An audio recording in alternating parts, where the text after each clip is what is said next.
Totoo ngang sinabi nga nito ni Jennie at hindi na nga tinuturing na kapatid pa itong si Megan at hindi na nga siya muling magpapaapi.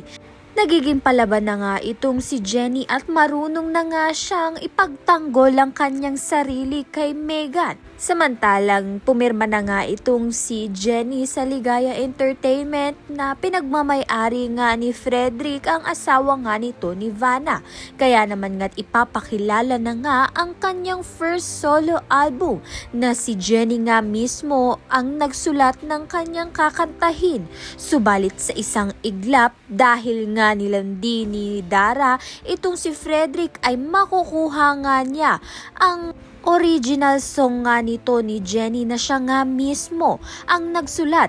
Ninakaw nga ito ni Dara at ibinigay nga dito kay Megan upang sa gayon nga ay mauna nga itong si Megan na kumanta at makopyright nga itong si Jennie at mabash nga muli. Subalit hindi nga makakarelate itong si Megan sa kantang ginawa nga nito ni Jennie dahil hindi naman nga siya mismo ang nagsulat nito. Kaya naman nga't yan at iba pa ang dapat nating pakaabangan. Maraming salamat sa iyong panonood.